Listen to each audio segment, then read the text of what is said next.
today. A story of blood, sweat, tears, and the B team. The best team. All of these people craft a Lake Superior legacy, a backpack designed to last literally forever. People are passionate about outdoor equipment. Get this. Americans spend $30 billion a year on gear. But no one ever really sees how their stuff gets made. That's where we come in. Made for the Outdoors. Made for the Outdoors is presented by Warner's Dock. Frost River creates all sorts of legacy outdoor gear, including backpacks, and this is one of the gems. It's called the Isle Royal Pack. It is fit for any adventure and any weather you can throw at it. And to understand this pack is to see how it gets made for the outdoors.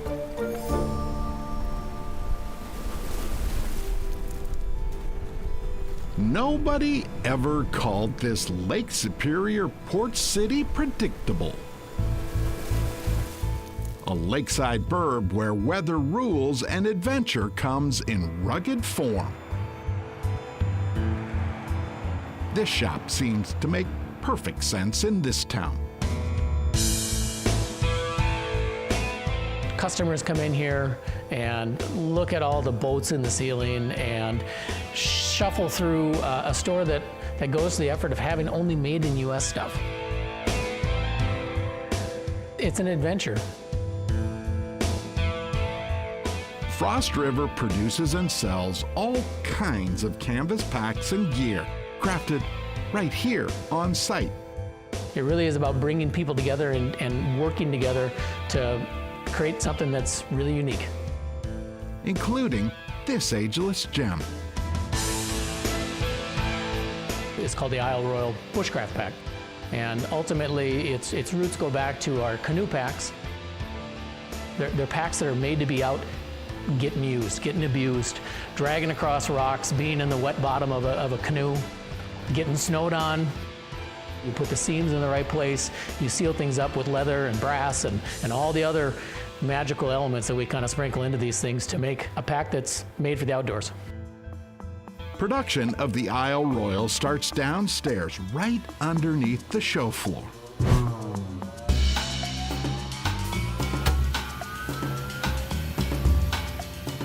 My name's Linda Rowland, and I run the Gerber cutting table that cuts the canvas and all the other fabrics.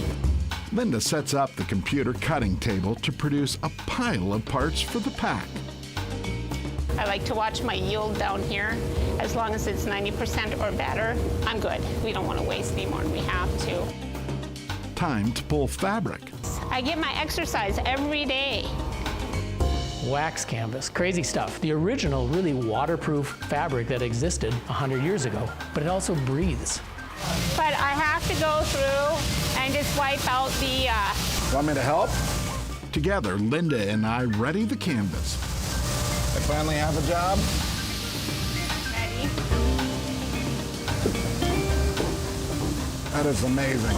I can't imagine having to do all of this by hand. Oh, I know.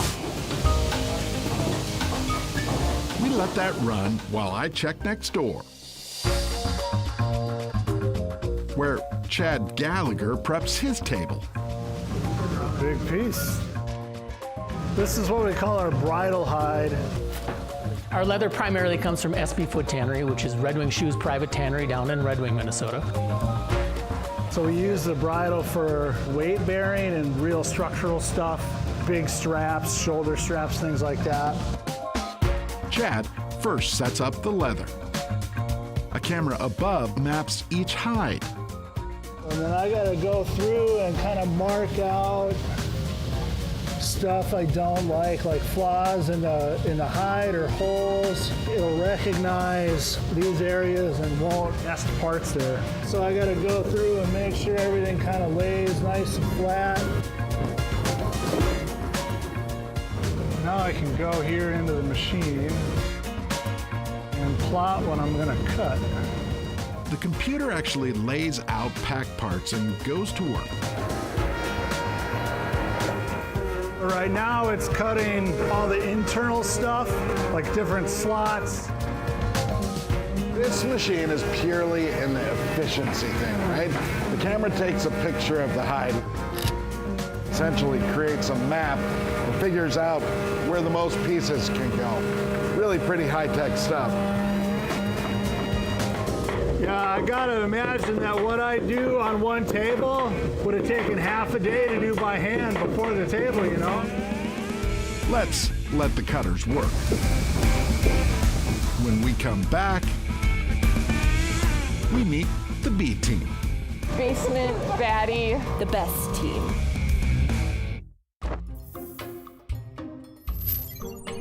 Made for the Outdoors is brought to you by Warner's Dock, Aquarius Home Services,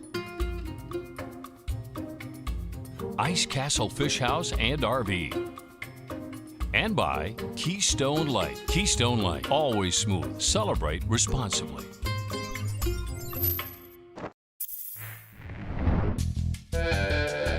Frost River's Isle Royal. A pack for darn near every outdoor occasion.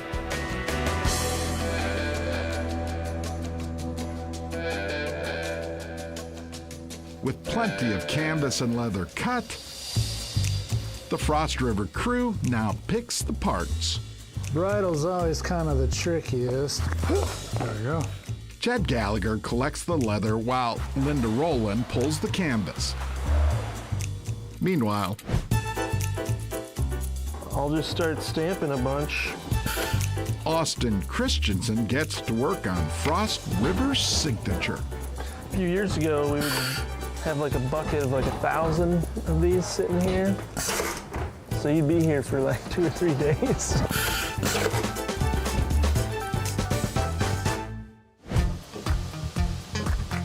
So looking at this big piece, all I need to do is add a logo and a couple of supports. It's almost like this backpack's done. Not even close. Chad now sits at a special sewing machine. So when she cuts these pieces, it draws essentially where I need to put stuff. He uses the Mitsubishi Electric to join initial small leather parts to canvas. I was like, what, computer-aided sewing? And then it does its thing. And then I just go through and kind of clean up any loose threads. That's tacking. Now he heads back to the cutting table. So here's the story of Frost River's not quite 30-point buck. Deer hides with bullet holes in them. Legitimately, look at that.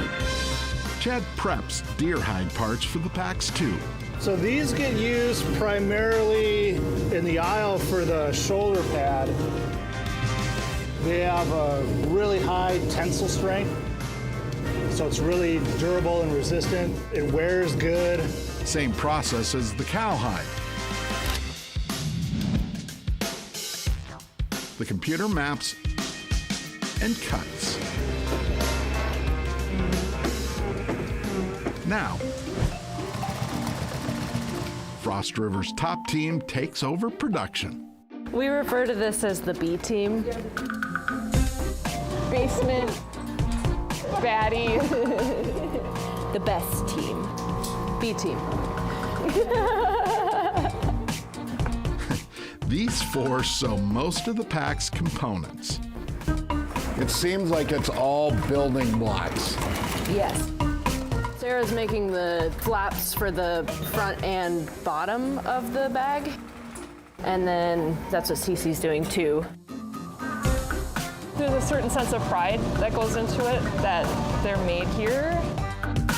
We have to do the axe holder. We have to do the little hems on there. We have to put all the little buckles like what they're doing.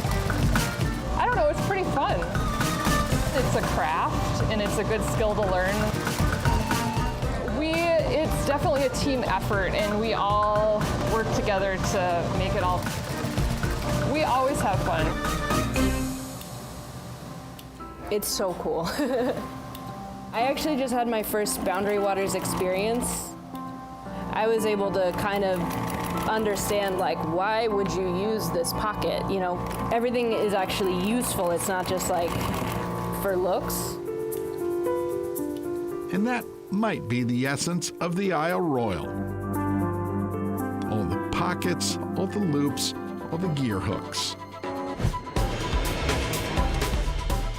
Okay, we're making progress. Now this area, the kit area, or the kit table. All the pieces are ready to go, and every product has like this recipe sheet, right? The kit. They fill out all the products, they fill the bins, and you're ready to send it upstairs. Up next, Hits hard, keeps working. we get upstairs, where earplugs might really help.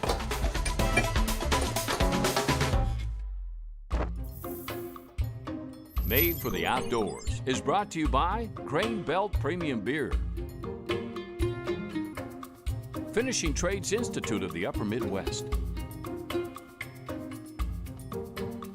and by Guy Metals.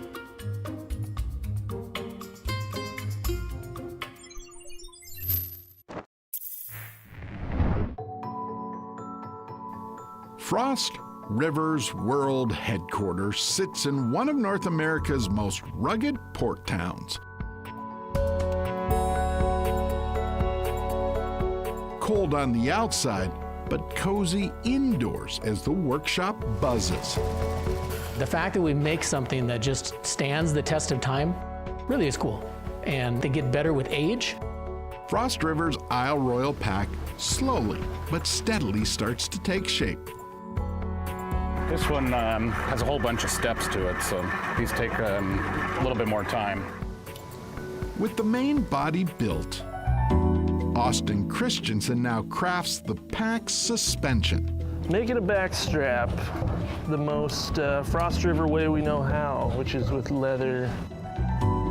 So we're attaching the buckskin onto the bridle leather strap. So now take the padding, we line it up with the marks we've made inside the strap, and all that's going to get covered up and sealed in there.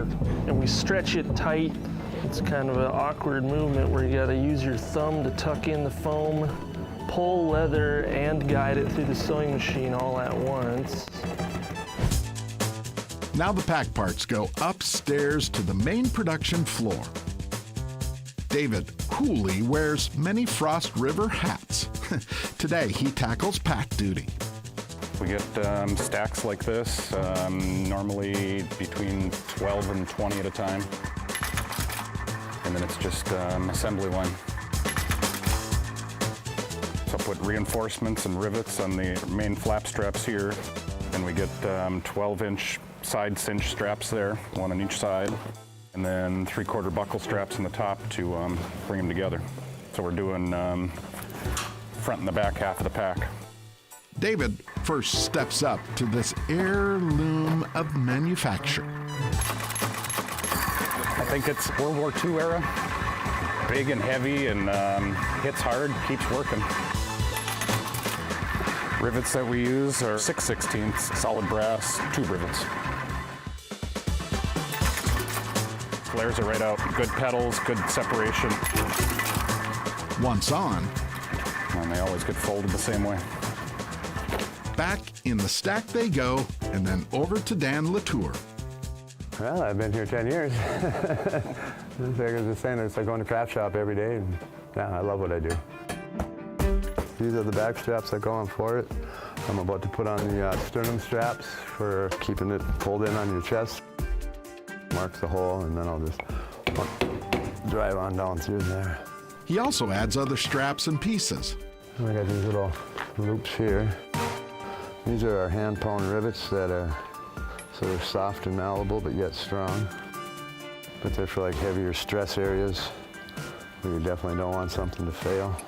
We got these are a little washer. It's a burr, called a burr actually. He sets that washer on the rivets. Just want to tap that down there. And you just hit her like you hate her. Next, he clips it. You just nip those off right there.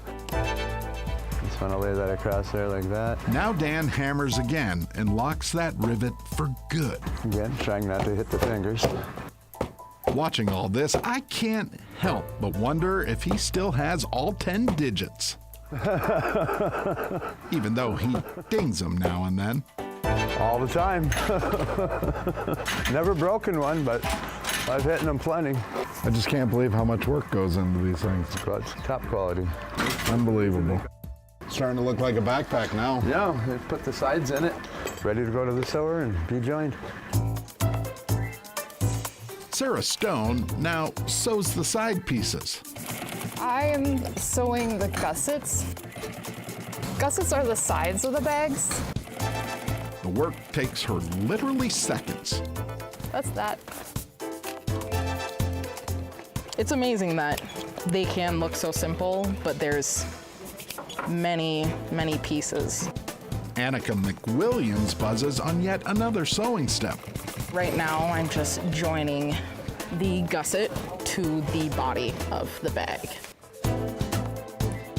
We put a reinforcement piece of leather on to keep this stress point from breaking. Up next, We just send that into the hole. I get to work. And then I get a talking to. Not bad, but we just want to make sure it gets It's not good. some more. Not bad, just not good. One bag for the outlet store. Made for the Outdoors is brought to you by Warner's Dock and by Guy Metals.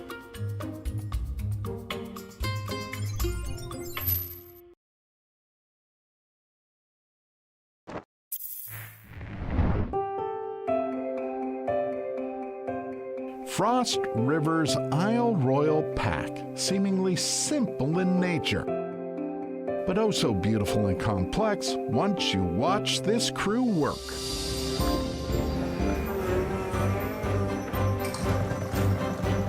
With sewing complete, Frost River turns and burns. The bags come from the sewers, they're inside out, so we burn all the loose threads, and of course then you turn it and burn them on the other side. So the first thing I kind of do is go through and look for the really long threads, and we'll snip those off. But anywhere where the seams join or there's a loose thread, all right, I think we're ready to turn it. We have a couple of different sticks, and you put them in and find your corners. And just think of it kind of like helping my wife with laundry, turning all the shirts and stuff inside out.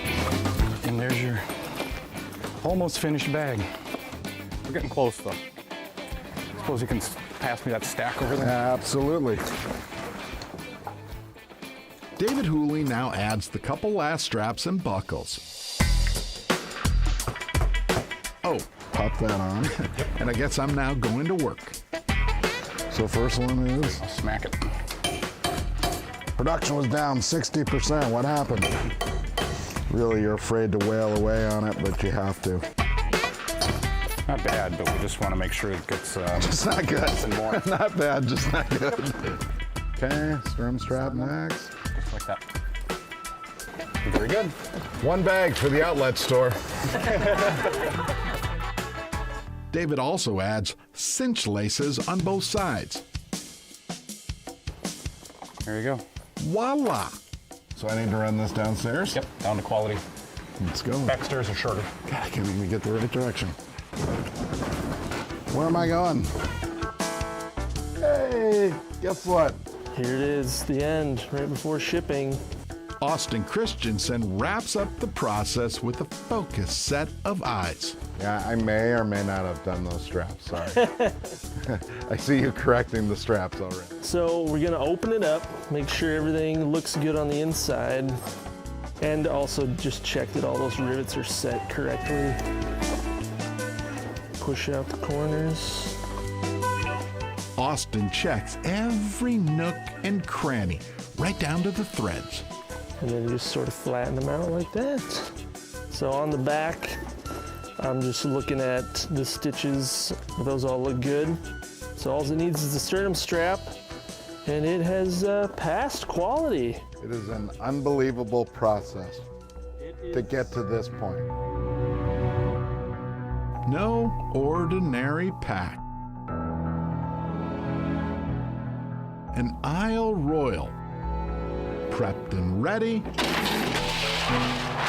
to be packed up to go out the door and on to somebody's back, where memories will be made. And people will use them for decades once they have one of their own. Legacy, I think, really is about passing something on. The legacy aspect of making something that lasts and is worthy of lasting and passing on is fun to do.